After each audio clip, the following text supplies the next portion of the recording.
Hello students, welcome to D Kumar Chemistry classes on YouTube. तो आज मैं आने की इक्विलिब्रियम शुरू करने जा रहा हूँ। एक्चुअली कुछ बैच के अंदर आने की इक्विलिब्रियम नहीं हो पाया है,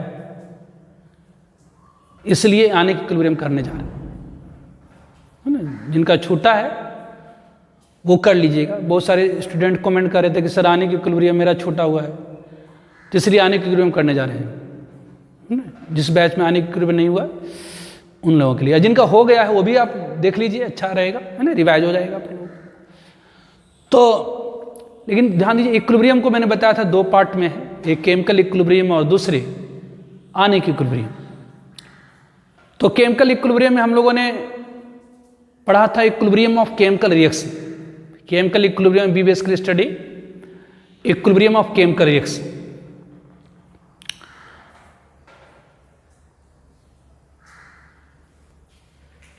ध्यान दीजिए, जो भी इक्विलिब्रियम में आपने कॉन्सेप्ट पढ़ी है वो सारी की सारी कॉन्सेप्ट यहां पर यूज होगी। अंतर दोनों में बस यही है कि केमिकल इक्विलिब्रियम में आपने equilibrium of chemical reaction study करी है और आने के इक्विलिब्रियम में equilibrium of ions in aqueous solution.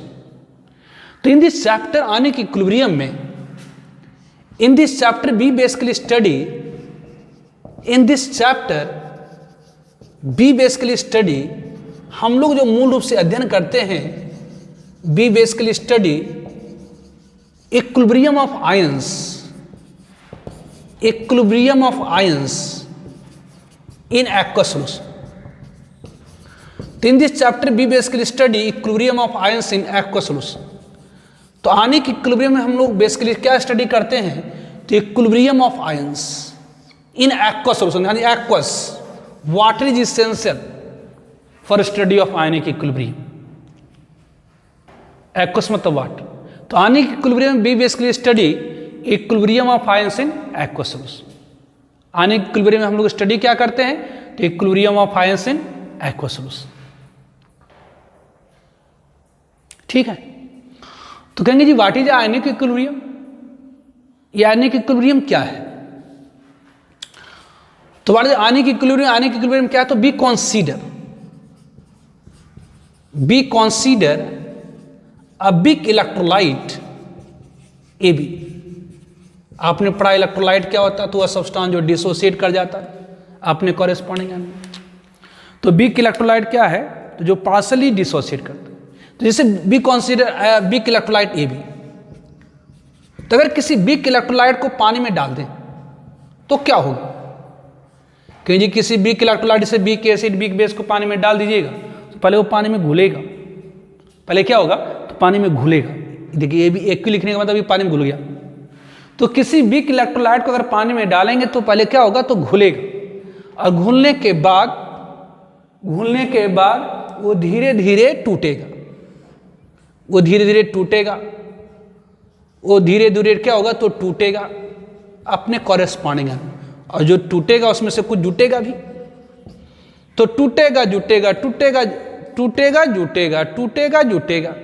तो अगर किसी बिग इलेक्ट्रोलाइट को पानी में डाल देते हैं तो बिग इलेक्ट्रोलाइट पहले पानी में घुल जाता है, और घुलने के बाद वो धीरे धीरे टूटता है। जो टूटा उसमें से कुछ जुटेगा भी, जो टूटेगा उसमें से कुछ जुटेगा भी। तो टूटेगा जुटेगा, टूटेगा जुटेगा, टूटेगा जुटेगा, टूटेगा जुटेगा, टूटेगा जुटेगा, और कुछ समय के बाद अस्थिर हो जाएगा। मतलब जितना टूटेगा उतना ही जुट जाएगा, जितना टूटेगा उतना ही जुट जाएगा, जितना टूटेगा उतना ही जुट गया। इसी को कहते हैं इक्विलिब्रियम। तो जितना टूटेगा जितना ही जुटेगा, तो यहाँ पर इसकी मात्रा, इसकी कॉन्सेंट्रेशन फिक्स हो जाएगी, इसकी कॉन्सेंट्रेशन फिक्स हो जाएगी। कॉन्सेंट्रेशन इक्विलिब्रियम पढ़ा है ना, केमिकल इक्विलिब्रियम में। केमिकल इक्विलिब्रियम क्या पढ़ा है, रेट ऑफ इक्विलिब्रियम पर क्या होता है, rate of forward reaction equal to rate of backward reaction, और उसमें क्या होती है, तो concentration of reactant and product fix हो जाती है। यहाँ भी जब आपने किसी बिग इलेक्ट्रोलाइट को पानी में डाला तो पानी में घुला, और घुलने के बाद कुछ आयन में टूटा, और उस टूटे हुए आयंस में से कोई जूटा, तो ये टूटा, ये जूटा, ये टूटा, मतलब शुरुआत में बहुत तेजी से टूटेगा और जुटेगा बहुत कम। तो ये टूटेगा जुटेगा, टूटेगा जुटेगा, टूटेगा जुटेगा। एक ऐसा समय आएगा जितना टूटेगा उतना ही जुटेगा भी, मतलब इसकी मात्रा फिक्स हो जाएगी, ना तो घटेगी ना बढ़ेगी, इसकी मात्रा न घटेगी ना बढ़ेगी, इसकी मात्रा न घटेगी ना बढ़ेगी, मतलब concentration of reactant and product स्थिर होगी, कांस्टेंट होगी। इसी को कहते हैं इक्विलिब्रियम। क्योंकि यहाँ पर आयंस इन्वॉल्व है, इसलिए हम क्या कहेंगे, आनिक इक्विलिब्रियम। अगर केमिकल रिएक्शन होता तो उसे कहते हैं केमिकल इक्विलिब्रियम। तो व्हाट इज आनिक इक्विलिब्रियम? तो आनिक इक्विलिब्रियम क्या है? तो ये डिसोसिएटेड आयन, ये आपका क्या है, तो ये डिसोसिएटेड आयन है, इसको क्या कहते हैं, तो डिसोसिएटेड आयंस। और ये आपका क्या है, अनडिसोसिएटेड मॉलिक्यूल। ये आपका क्या है, अनडिसोसिएटेड मॉलिक्यूल है, ये आपका क्या है, अनडिसोसिएटेड मॉलिक्यूल। तो व्हाट इज आनिक इक्विलिब्रियम? तो आनिक इक्विलिब्रियम आखिर है क्या? What is ionic equilibrium? Ionic equilibrium क्या है?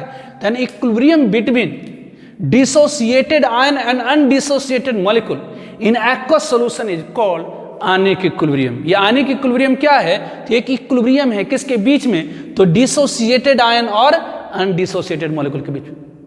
तो what is ionic equilibrium? Ionic equilibrium क्या है? तो आनिक इक्विलिब्रियम क्या है?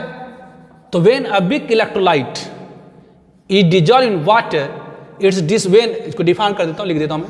When a big electrolyte, when a big electrolyte is dissolve in water, जब एक बिग इलेक्ट्रोलाइट को डिजॉल्व किया जाता है वाटर के अंदर, देन तो क्या होती है, then it's dissociated ion, then it's dissociated ion, then it's dissociated ion and undissociated molecule, and undissociated molecule, undissociated molecule establish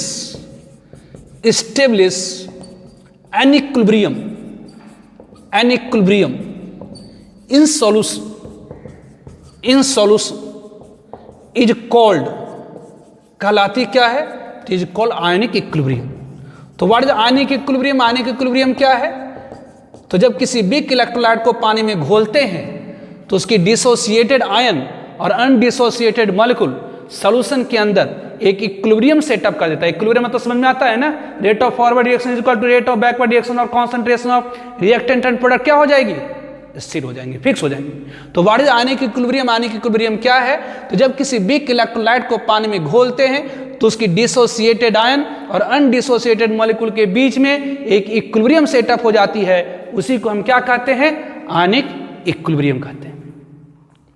इसमें कुछ टर्म्स कि आयनिक इक्विलिब्रियम पढ़ने से पहले इसमें इन्वॉल्व्स कुछ टर्म को हम लोग पढ़ेंगे, ठीक है? तो पहले इसको नोट डाउन करिए। तो इसमें टर्म्स है, कुछ टर्म्स को अपन डिस्कस करेंगे, फिर आगे आयनिक इक्विलिब्रियम पढ़ना शुरू करेंगे। तो first one, on the basis of conductivity, conductivity के आधार पर, on the basis of conductivity in solution, solution में मतलब कौन से सॉल्यूशन विद्युत धारा का प्रवाहक है, कौन से सॉल्यूशन विद्युत धारा का प्रवाहक नहीं है, उसके आधार पर दो तरह के सब्सटेंस, कौन से सब्सटेंस विद्युत धारा का प्रवाहक है, कौन से नहीं, उसके आधार पर दो तरह के सब्सटेंस है। एक है इलेक्ट्रोलाइट और दूसरी नॉन इलेक्ट्रोलाइट। इलेक्ट्रोलाइट जैसा नाम को संधि विच्छेद करिए, जो इलेक्ट्रो मतलब इलेक्ट्रिक करंट का प्रवाहक, और नॉन इलेक्ट्रोलाइट मतलब जो इलेक्ट्रिक करंट का प्रवाहक नहीं। तो इलेक्ट्रोलाइट को अगर आप संधि विच्छेद करें तो जो विद्युत धारा का प्रवाहक है, और नॉन इलेक्ट्रोलाइट मतलब जो विद्युत धारा का प्रवाहक नहीं, which do not conduct electric current. लेकिन कहां पर? तो मॉल्टन स्टेट और एक्वस सॉल्यूशन। मॉल्टन मतलब होता है द्रवित अवस्था। तो वह सब्सटेंस जो विद्युत धारा का प्रवाहन करता है, वह सब्सटेंस जो इलेक्ट्रिक करंट को फ्लो कराता है, वह सब्सटेंस जो इलेक्ट्रिक करंट को कंडक्ट करता है इन एक्वस सॉल्यूशन और मॉल्टन स्टेट, मतलब एक ऐसे सब्सटेंस जिसको पानी में हम घोल दें या उसका हम लिक्विड फॉर्म ले लें, द्रवित अवस्था ले लें, और उससे अगर हम विद्युत धारा की प्रवाह कराएं तो हो जाए। तो which substance which conduct electric current in molten state और aqueous solution is called electrolyte. तो इलेक्ट्रोलाइट को अगर संधि विच्छेद करिए तो इसका यही होता है। इलेक्ट्रोलाइट मतलब जो इलेक्ट्रिक करंट कैरियर होता है, जो विद्युत धारा का प्रवाह होता है। किसमें? तो मॉल्टन स्टेट और एक्वा सोल्यूशन में। तो इलेक्ट्रोलाइट क्या है? तो जो कंडक्ट करता है electric current in aqua solution और मॉल्टन स्टेट। और नॉन इलेक्ट्रोलाइट क्या होगा?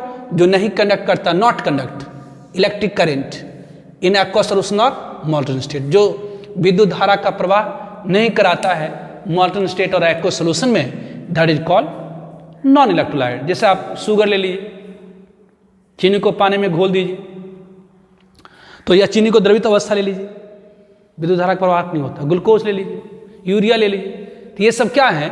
तो नॉन इलेक्ट्रोलाइट है। जैसे आप शुगर ले लीजिए इन मॉल्टन स्टेट और एक्वा सोल्यूशन, ग्लूकोज ले लीजिए, है ना, ये सब क्या है? यूरिया ले लीजिए, ये सब क्या है? तो नॉन इलेक्ट्रोलाइट। और इलेक्ट्रोलाइट, तो हमें यहां पर मेनली क्या पढ़ना है? इलेक्ट्रोलाइट के। तो इलेक्ट्रोलाइट क्या है? तो जो विद्युत धारा का प्रवाहन करता है। कि कैसे?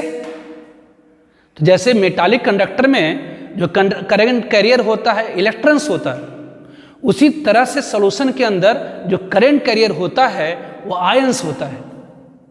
जैसे मेटल वाली जो वायर है, जो धातु वाली तार है, जो वायर है, उसमें जो करंट कैरियर होता है वो मोबाइल इलेक्ट्रॉन्स, जबकि सॉल्यूशन के अंदर जो करंट कैरियर होता है, विद्युत धारा का प्रवाहक जो होता है, जो विद्युत धारा को यहां से वहां ले जाता है, वो आयंस। तो इलेक्ट्रोलाइट क्या करता है? तो इलेक्ट्रिक करंट को कैरी कराता है, कंडक्ट कराता है। किसकी मदद से? तो आयंस की मदद से। मतलब इलेक्ट्रोलाइट में क्या होगा? आयंस। तो आया कहां से? आयंस आया कहां से?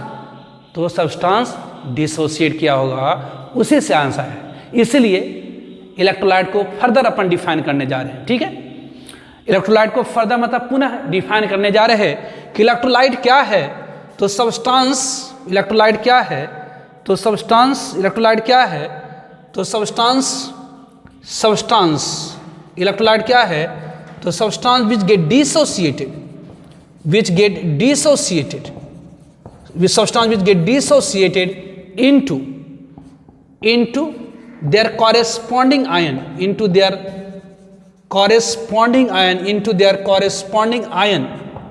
in molten state या कि इन एक्वा सोल्यूशन, एक्वस मतलब होता पानी, in aqua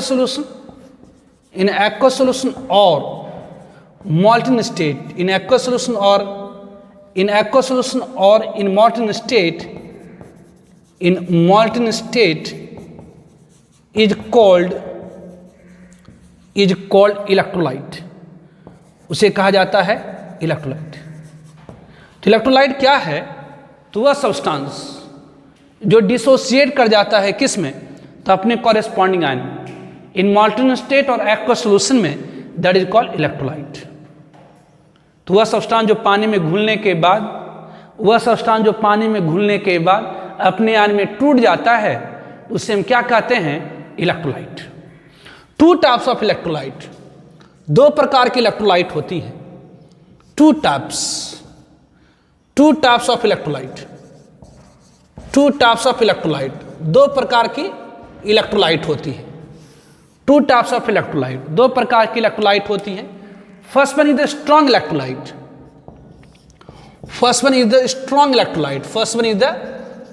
electrolyte, and second one is the week electrolyte. तो स्ट्रॉन्ग इलेक्ट्रोलाइट क्या है? तो स्ट्रॉन्ग मतलब जो स्ट्रांगली विद्युत धारा का प्रवाह करे, मतलब इसमें ढेर सारा आयन आ जाए। तो स्ट्रॉन्ग इलेक्ट्रोलाइट कौन सा होता है? तो वह सब्सटेंस जो ऑलमोस्ट कंप्लीटली डिसोसिएट कर जाए अपने कॉरेस्पॉन्डिंग आयन। मतलब जैसे 1 मोल सोडियम क्लोराइड को पानी में डालिए तो लगभग 1 मोल Na प्लस 1 मोल Cl माइनस में टूट जाए। 1 मोल HCl को पानी में डालें, लगभग 1 मोल H प्लस 1 मोल Cl माइनस में टूट जाए। तो ऐसे सब्सटेंस को हम क्या कहते हैं? तो स्ट्रॉन्ग इलेक्ट्रोलाइट। मतलब 100 मॉलिक्यूल को डाले, 100 में से 99 टूट ही गया, 100 में 99 टूट गया, 98 टूट गया, 97 टूट गया, 95 टूट गया, 90 टूट गया। तो ऐसे सब्सटेंस को क्या कहेंगे? तो स्ट्रॉन्ग इलेक्ट्रोलाइट। तो स्ट्रॉन्ग इलेक्ट्रोलाइट क्या है? तो substance which get dissociated almost completely into their corresponding ion. Almost मतलब लगभग, ऐसे कहेंगे जी 1 मॉलिक्यूल तो लगभग पूरा ही लगभग क्या हो तो पूरा टूटेगा। तो ऑलमोस्ट कहने का मतलब अगर हम 100 मॉलिक्यूल डाले तो उसमें से 90 टूट जाए, 95 टूट जाए, 99 टूट जाए, या 100 का 100 टूट जाए, तो उससे कहते हैं स्ट्रॉन्ग इलेक्ट्रोलाइट। मतलब 1 मोल में लगभग 1 मोल टूट जाए। तो स्ट्रॉन्ग इलेक्ट्रोलाइट क्या है? तो substance which get dissociated substance which get dissociated almost मतलब लगभग almost completely into their corresponding ion, into their corresponding ion in aqueous solution or in molten state,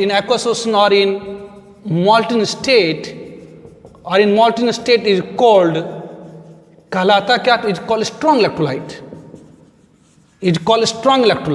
तो स्ट्रॉन्ग इलेक्ट्रोलाइट क्या है, तो वह सब्सटेंस जो ऑलमोस्ट कंप्लीटली डिसोसिएट कर जाता है,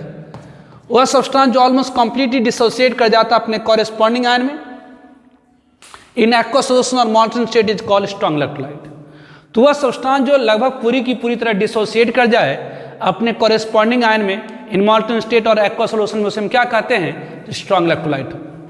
तो जो डिग्री ऑफ डिसोसिएशन होती है, डीओडी मतलब डिग्री ऑफ डिसोसिएशन, जो डिग्री ऑफ डिसोसिएशन होती है, degree of dissociation of strong electrolyte, जिसे हम अल्फा से रिप्रेजेंट करते हैं, लगभग बराबर 1 होती है। ये डिग्री ऑफ डिसोसिएशन क्या होती है, तो आपको ऑलरेडी मैंने बताया था कि 1 मोल में से जितना डिसोसिएट कर जाए, है ना। जैसे अगर मान लेते हैं कि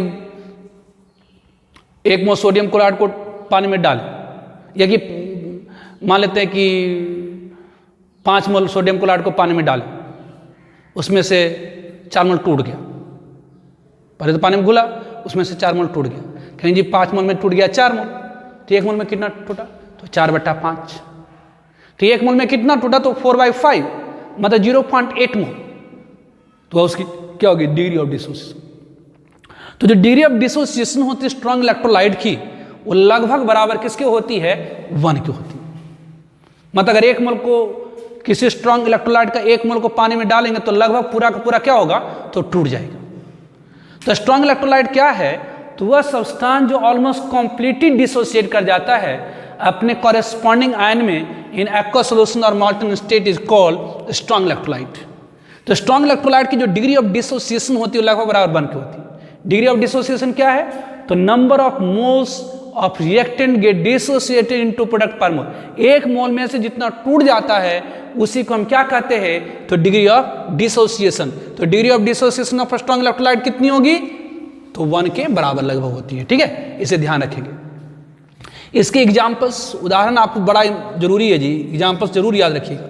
examples, first one is the strong acid. Strong acid के एग्जाम्पल आपको याद रखने के लिए मैंने बोला था, याद है ना, क्या होगा, तो स्ट्रॉन्ग एसिड के एग्जाम्पल्स कौन कौन से हैं, जैसे आपको याद रखने को बोला था HCl, HF नहीं, HCl, HF वीक एसिड होता है, HCl, HBr, HI, HNO3, H2SO4, ये सब क्या हैं, तो स्ट्रॉन्ग इलेक्ट्रोलाइट, स्ट्रॉन्ग एसिड है। तो स्ट्रॉन्ग एसिड जैसे 1 मोल HCl को पानी में डाले लगभग 1 मोल H प्लस 1 मोल Cl माइनस मिलेगा। तो स्ट्रॉन्ग एसिड क्या होता है, तो स्ट्रॉन्ग इलेक्ट्रोलाइट होता है। सेकेंड वन, दूसरा आपका है स्ट्रॉन्ग बेस। दूसरा आपका क्या है, स्ट्रॉन्ग बेस। स्ट्रॉन्ग बेस आपको मैंने बताया था फर्स्ट ग्रुप की हाइड्रोक्साइड, जैसे sodium hydroxide, potassium hydroxide, rubidium hydroxide, caesium hydroxide, ये सब क्या हैं, तो strong base. And third one is the salts. जितने भी सॉल्ट्स होते हैं वो सारे के सारे क्या हैं, तो स्ट्रॉन्ग इलेक्ट्रोलाइट। सॉल्ट्स मतलब सिंपल सॉल्ट की बात कर रहा हूं मैं यहाँ। सॉल्ट्स मतलब यहाँ सिंपल सॉल्ट। सॉल्ट क्या होता है, तो product of acid base neutralization reaction is called salt. जैसे NaCl, KCl है ना, ये सब क्या है, NaCl, KCl, NaCl, KCl, NaCN। NaCN किससे बना है, तो NaOH और ACN से। NaCl किससे बना है, तो NaOH और ACl से। KCl किससे बना है, तो KOH और ACl से। NH4Cl किससे बना है, तो NH4OH मतलब बेस, ACl मतलब एसिड। तो ये सब क्या है, तो सॉल्ट्स। तो on the basis of conductivity, conductivity के आधार पर सब्सटेंस को 2 कैटेगरी में डिवाइड किया गया है। On the basis of conductivity substance को 2 कैटेगरी में डिवाइड किया गया है, एक इलेक्ट्रोलाइट और दूसरी नॉन इलेक्ट्रोलाइट। इलेक्ट्रोलाइट मतलब जो विद्युत धारा का प्रवाहक हो, नॉन इलेक्ट्रोलाइट मतलब जो विद्युत धारा का प्रवाहक नहीं हो, जैसे शुगर, ग्लूकोज, यूरिया, ये सारा। तो इलेक्ट्रोलाइट मतलब substance which conduct electric current in aqua solution और मॉल्टन स्टेट। नॉन इलेक्ट्रोलाइट मतलब वह सब्सटेंस जो विद्युत धारा का प्रवाह नहीं करता एक्वा सॉल्यूशन और मॉल्टन स्टेट में, that is called non electrolyte. जैसे ऑब्वियसली शुगर, ग्लूकोज, यूरिया। लेकिन हमें यहाँ पर बेसिकली इलेक्ट्रोलाइट पर कॉन्सेंट्रेट करनी है। तो इलेक्ट्रोलाइट मतलब substance which get dissociated into their corresponding ion in aqua solution और molten state is called electrolyte. मतलब वह सब्सटेंस जो पानी में घुलने के बाद या अपने द्रवित अवस्था में अपने आयनों में टूट जाता है, उसे हम कहते हैं इलेक्ट्रोलाइट। दो तरह की इलेक्ट्रोलाइट होती है, strong electrolyte and week electrolyte. तो स्ट्रॉन्ग इलेक्ट्रोलाइट क्या है? तो वह सब्सटेंस जो ऑलमोस्ट कंप्लीटली डिसोसिएट कर जाता अपने कॉरेस्पॉन्डिंग आयन में इन एक्वा सॉल्यूशन और molten state, that is called strong electrolyte.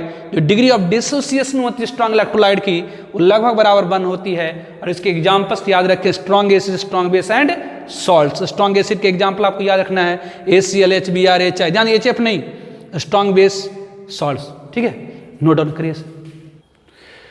Now weak electrolyte, now second one is the weak electrolyte. Second one is the weak electrolyte. Weak electrolyte क्या है? तो substance which get dissociated partially मतलब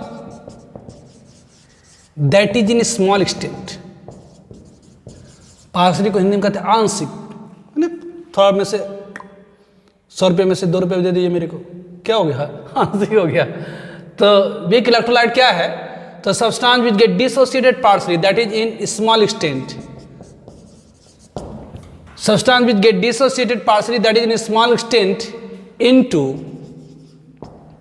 their corresponding ion, in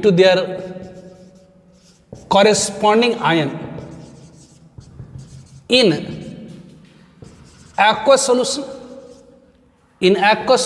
or in molten state, is called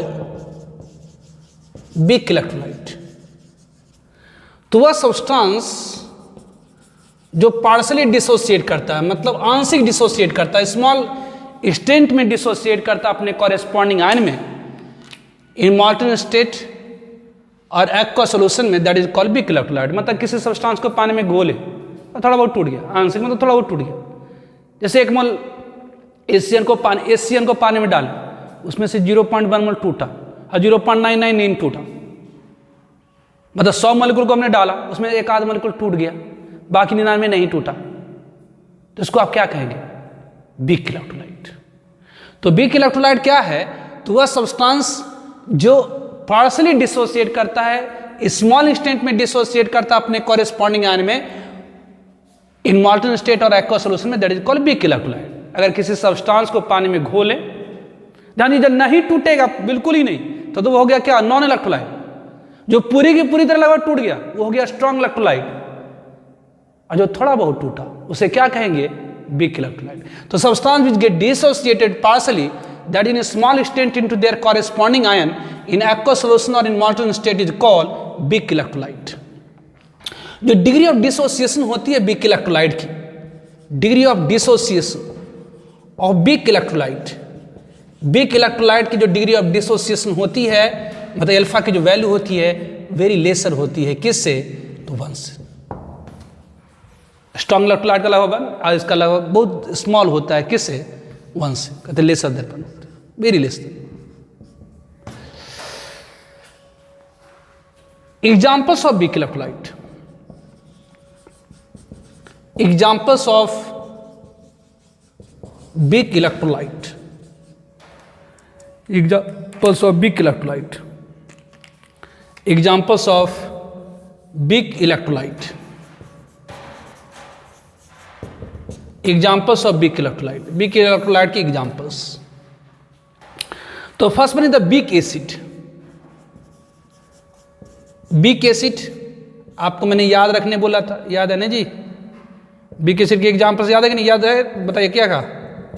HF, हाँ, ACN, हाँ, और सारे carbolic acid, yes, जितने भी कार्बोलिक एसिड हैं ज़्यादातर वो क्या है? तो वीक एसिड। जैसे formic acid, acetic acid, benzoic acid, ये सब क्या है?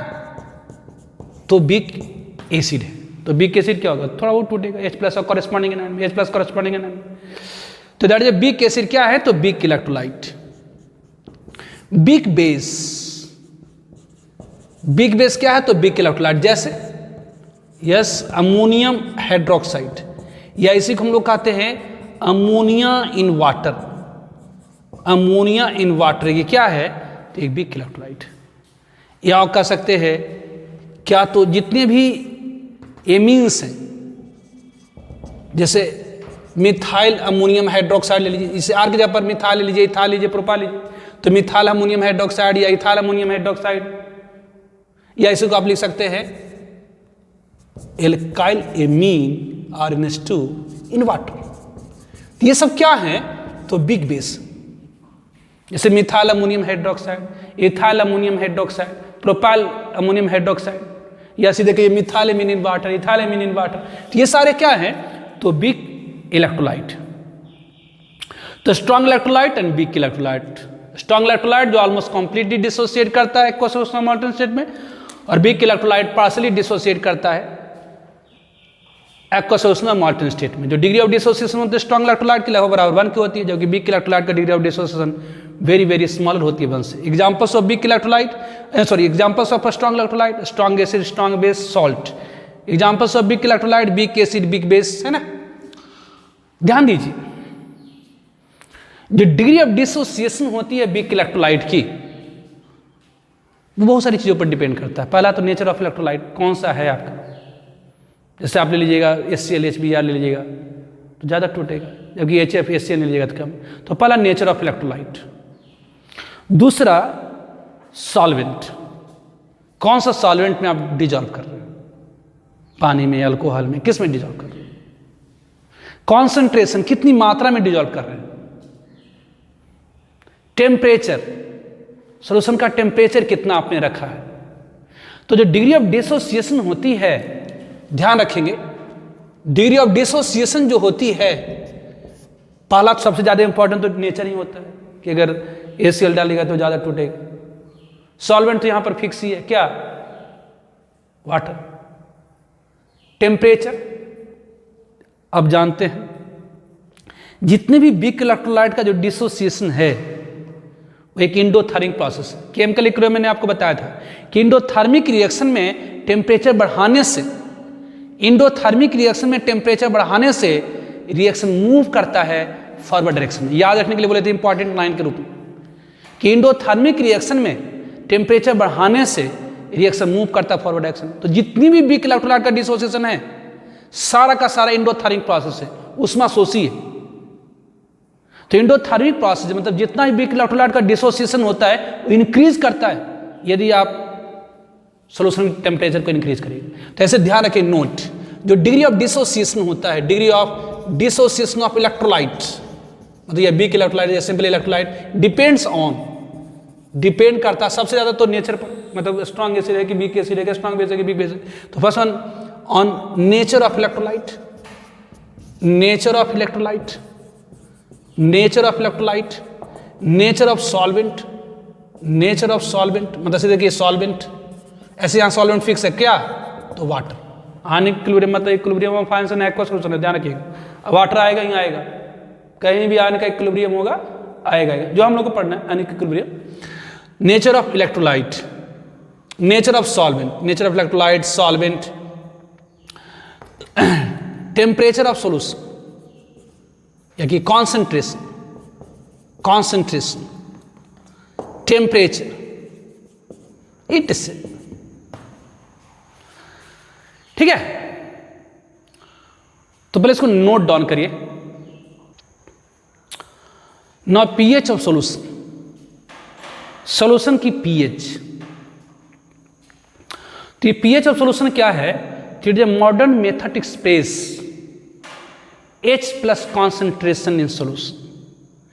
मतलब किसी भी सॉल्यूशन के अंदर H+ आयन की सांद्रता कितनी है, मोलरिटी कितनी है, इसी को एक्सप्रेस करने का आधुनिक तरीका है। तो what is the pH of solution? PH of solution क्या है? It is a modern method, it is a modern method, it is a modern method, क्या किसी एक method to express, modern method to express H plus concentration. H plus concentration मतलब molarity of H plus concentration in solution. तो pH of solution क्या है? तो modern method to express H plus concentration. ध्यान ये कॉन्सेंट्रेशन जब भी बोले तो जनरली आप मोलरिटी ही समझिएगा, जब तक कि हम अपन आपको मेंशन नहीं कर दें कि यहाँ पर कॉन्सेंट्रेशन टर्म कुछ अलग है। तो pH of solution it is a modern method to express H plus concentration solution, मतलब सोल्यूशन के अंदर, घोल के अंदर H प्लस की सांद्रता कितनी, H प्लस आयनों की मात्रा कितनी है, इसी को एक्सप्रेस करने का मेथड है। Defined as pH is equal to negative logarithm of H plus concentration, या इसी को आप लिख सकते हैं log 1 upon H plus concentration, base में 10 है। तो pH क्या है? तो negative logarithm of H plus concentration, negative logarithm of H plus concentration या log 1 upon H plus concentration, it is a pH। Obvious है किसी सोल्यूशन में अगर H प्लस की कॉन्सेंट्रेशन ज्यादा होगी, नीचे है ना जी, रेसिप्रोकल है, अगर सोल्यूशन के अंदर H प्लस कॉन्सेंट्रेशन ज्यादा होगी तो pH कम होगा, अगर pH कम हुई, सॉरी H प्लस कॉन्सेंट्रेशन अगर कम हुई तो pH ज्यादा होगी। जैसे मान लेते हैं कि अगर किसी सोल्यूशन के अंदर H प्लस की कॉन्सेंट्रेशन 10⁻³ मोल पर लीटर है, मान लेते हैं, अगर किसी सोल्यूशन के अंदर H प्लस की कॉन्सेंट्रेशन 10⁻³ मोल पर लीटर है तो सोल्यूशन की pH कितनी हो जाएगी? कहें जी माइनस लॉग ये 10⁻³ मतलब 3। कहेंगे जी अगर किसी सोल्यूशन के अंदर H प्लस की कॉन्सेंट्रेशन 10⁻⁷ मोल पर लीटर है तो pH कितनी हो जाएगी? तो ये माइनस लॉग बेस में 10⁻⁷ मतलब 7। अगर किसी सोल्यूशन के अंदर H प्लस की कॉन्सेंट्रेशन 10⁻⁻10 मोल पर लीटर है तो सोल्यूशन की pH कितनी हो जाएगी? तो माइनस लॉग बेस में 10⁻⁻10 मतलब 10। ध्यान दीजिए 10⁻³ बड़ी वैल्यू है, लार्जर वैल्यू है किससे? तो 10⁻⁷ से बड़ी वैल्यू है किससे? 10⁻⁷। तो यहाँ पर क्या हो रहा है? तो H प्लस की कॉन्सेंट्रेशन घट रही है क्योंकि ये बड़ी वैल्यू है, ये छोटी वैल्यू है, ये और छोटी वैल्यू है, लेकिन pH क्या हो रहा? तो बढ़ रहा है ना?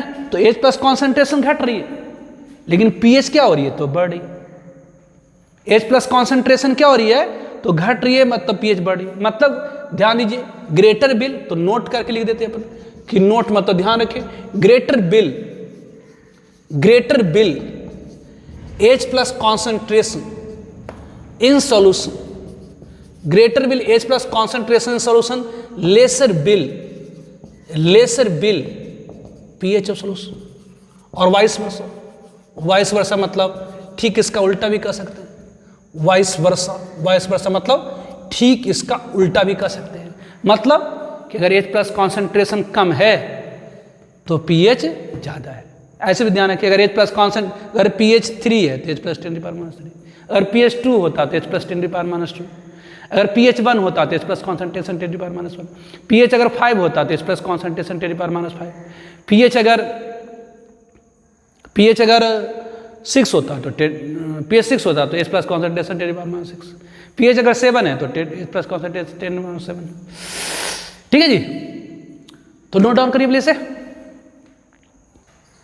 नाउ pH ऑफ सॉल्यूशन, तो बढ़ जाए pH, तो just like pH it is modern method to express OH minus concentration solution. Solution के अंदर OH माइनस की सांद्रता, OH माइनस आयन की मात्रा कितनी है, इसे एक्सप्रेस करने का मॉडर्न मेथड है। तो बढ़ जाए pH सोल्यूशन, तो it is a modern method to express OH minus concentration solution defined as pH is equal to minus log OH minus concentration, minus log OH minus concentration, मतलब इसे आप लिख सकते हैं log 1 upon OH minus concentration. तो यदि OH minus की concentration ज्यादा हुई तो pH कम होगी, और OH माइनस की कॉन्सेंट्रेशन कम हुई तो pH ज़्यादा होगी। और मान लेते हैं किसी सोल्यूशन के अंदर OH माइनस की मात्रा कॉन्सेंट्रेशन 10⁻³ मोल पर लीटर है तो pH कितना होगा, तो माइनस लॉग 10⁻³ मतलब 3। यदि OH माइनस की कॉन्सेंट्रेशन 10⁻7 मोल पर लीटर है तो pH कितनी होगी, तो 7 हो जाएगी। और OH माइनस की कॉन्सेंट्रेशन 10⁻10 मोल पर लीटर है तो pH कितनी हो जाएगी, तो 10 हो जाएगी। या उल्टा करके भी कर सकते हैं कि अगर OH माइनस कॉन्सेंट्रेशन 3 है तो pH 10⁻3, OH माइनस कॉन्सेंट्रेशन 2 है तो pH 10⁻2, OH माइनस की कॉन्सेंट्रेशन अगर pH अगर 5 है तो OH माइनस कॉन्सेंट्रेशन 10⁻5, pH अगर 7 है तो OH माइनस कॉन्सेंट्रेशन 10⁻7। मतलब जितनी ज़्यादा OH माइनस कॉन्सेंट्रेशन होगी, ध्यान दीजिए ये बड़ी वैल्यू है इससे, ये बड़ी वैल्यू है इससे, तो यदि OH माइनस की कॉन्सेंट्रेशन ज़्यादा है, ये बड़ा वैल्यू है ना, ज़्यादा है तो pH कम है, सॉरी pH कम है। और OH माइनस की कॉन्सेंट्रेशन कम है तो pH ज़्यादा है, तो greater will OH minus concentration in solution laser will pH of solution, और वाइस वर्सा। एक एग्जाम्पल कर देते हैं। करा कि क्वेश्चन में कहा जा रहा है कि calculate number of H plus ion present in 200 meter solution of pH3। यदि मैं आपको 200 मीटर सोल्यूशन दूं, ये क्या है, तो ये सोल्यूशन है, कितनी वॉल्यूम है, तो 200 मीटर। इसकी pH कितनी है, तो pH है कितना है जी, pH है 3। pH 3 मतलब क्या हुआ जी, तो pH 3 मतलब H प्लस की जो कॉन्सेंट्रेशन है वो 10⁻³ मोल पर लीटर। ध्यान दीजिए मोलरिटी है एक तरह से। तो आपको मैंने बताया था कॉन्सेंट्रेशन टर्म कि number of moles of solute dissolved in 20 millilitre solution of molarity m। यदि 20 मिलीलीटर सोल्यूशन है जिसमें सॉल्यूट की मोलरिटी कैपिटल M है, यदि 20 मिलीलीटर सोल्यूशन है जिसमें सॉल्यूट की मोलरिटी कैपिटल M है, तो number of moles of solute कितनी हो जाएंगी, तो ये molarity into volume of solution millilitre divided by 1000। तो number of moles of solute is equal to molarity into volume of solution in millilitre divide by 1000। तो ये मोलरिटी कितनी है, तो 10⁻³ वॉल्यूम कितनी है, तो 200/1000।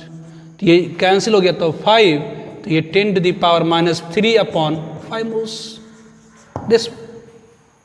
तो 1 mole is equal to 6.023 into 10⁻23। तो 1 मोल मतलब 6.023 इंटू 10⁻23। तो इतना मोल मतलब क्या, इसलिए number of H plus ion, number of H plus ion, number of H plus ion in solution कितनी हो जाएंगी, तो 1 मोल मतलब 6.023 इंटू 10⁻23 आयन, 2 मोल मतलब 2 इंटू 6.023 इंटू 10⁻23 माना है।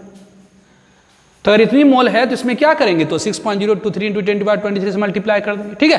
तो इसको मल्टीप्लाई कर दीजिए कितना से, तो 10⁻³ इंटू 6.023 इंटू 10⁻23, इतनी H प्लस आयन होंगे।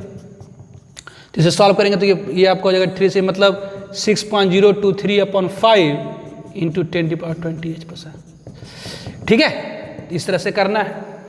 तो इसको लिख लीजिए और आज रहने देते हैं, ठीक है। अगले क्लास में अपन करेंगे क्या क्या करेंगे, तो ionisation of weak acid weak base.